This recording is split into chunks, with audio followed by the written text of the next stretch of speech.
Le violon merveilleux des frères Grimm.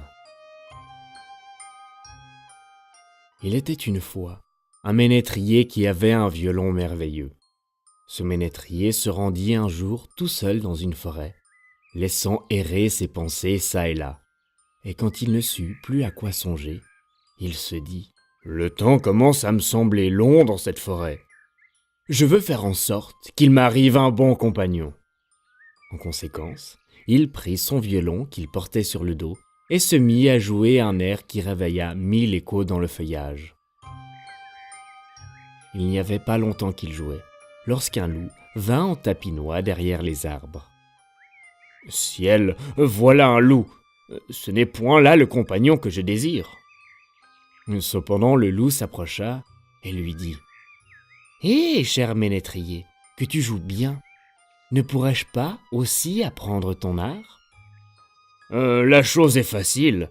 Il suffit pour cela que tu fasses exactement ce que je te dirai. »« Oh, cher ménétrier, je veux t'obéir, comme un élève obéit à son maître. » Le musicien lui enjoignit de le suivre, et lorsqu'ils eurent fait un bout de chemin, ils arrivèrent au pied d'un vieux chêne qui était creux et fendu par le milieu.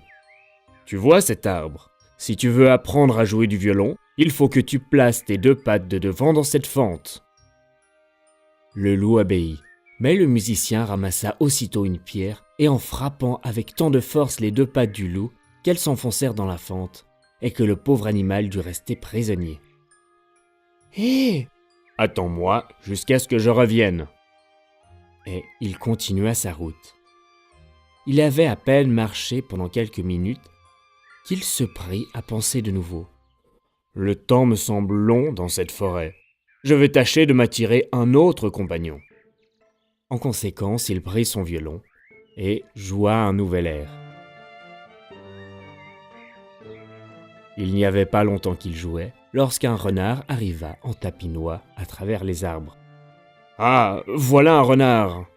Ce n'est pas là le compagnon que je désire. »« Hé, cher musicien, que tu joues bien! Je voudrais apprendre ton art. »« La chose est facile. Il te suffit pour cela que tu fasses exactement ce que je te dirai. »« Oh, cher musicien, je te promets de t'obéir comme un écolier obéit à son maître. » Quand ils eurent marché pendant quelques minutes, ils arrivèrent à un sentier bordé des 2 côtés par de hauts arbustes. À cet endroit, le musicien s'arrêta, saisit d'un côté du chemin un noisetier qu'il inclina contre terre, mit le pied sur sa cime. Puis de l'autre côté, il en fit de même avec un autre arbrisseau, après quoi, s'adressant au renard. « Maintenant, camarade, s'il est vrai que tu veuilles apprendre quelque chose, avance ta patte gauche. » Le renard obéit, et le musicien lui lia cette patte à l'arbre de gauche. « Renard, mon ami, avance maintenant ta patte droite. » L'animal ne se le fit pas dire 2 fois, et le ménétrier lui lia cette patte à l'arbre de droite. Cela fait, il lâcha les 2 arbustes qui se redressèrent soudain, emportant avec eux dans l'air le renard, qui resta suspendu et se débattit vainement. « Attends-moi jusqu'à ce que je revienne. » Et il continua sa route. Il ne tarda pas à penser pour la 3e fois. « Le temps me semble bien long dans cette forêt. Il faut que je tâche de me procurer un autre compagnon. » En conséquence, il prit son violon et les accords qu'il en tira retentirent à travers les bois. Alors arriva, à bond léger, un levreau. « Ah, voilà un levreau. Ce n'est pas là le compagnon que je désire. »« Oh, cher musicien, que tu joues bien. Je voudrais bien que tu m'apprennes ton art. »« La chose est facile. Il suffit pour cela que tu fasses exactement ce que je te dirai. »« Oh, cher musicien, je te promets de t'obéir comme un écolier obéit à son maître. » Ils cheminèrent quelque temps ensemble. Puis, ils arrivèrent à un endroit moins sombre du bois, où se trouvait un peuplier. Le musicien attacha au cou du levreau une longue corde qu'il noua au peuplier par l'autre bout. « Maintenant, alerte, ami levreau.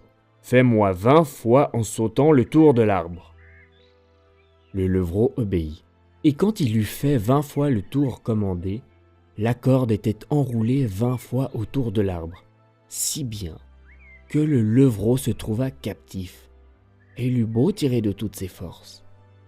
Il ne réussit qu'à se meurtrir le cou avec la corde. « Attends-moi jusqu'à ce que je revienne !» Et il poursuivit sa route.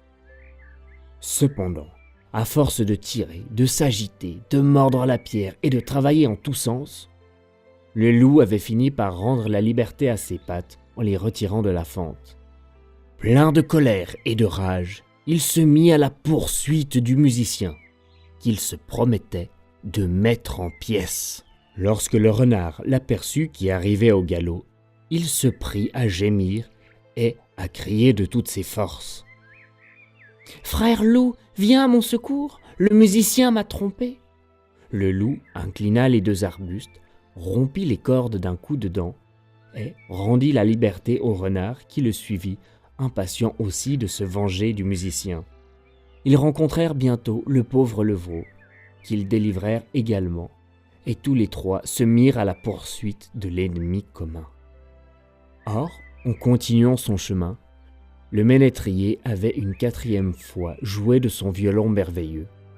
Pour le coup, il avait mieux réussi.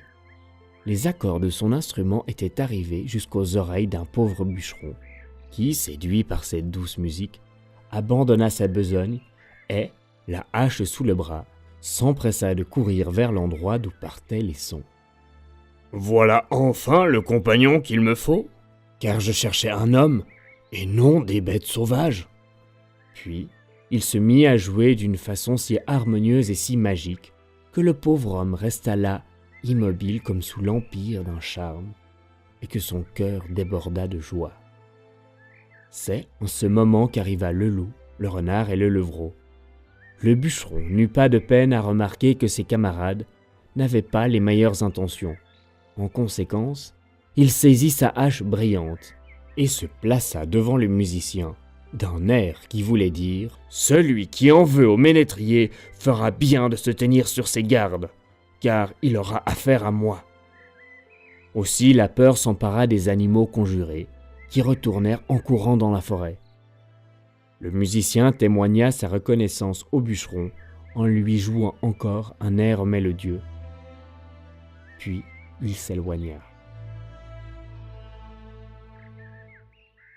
C'était le violon merveilleux des frères Grimm, lu par Paton Jean.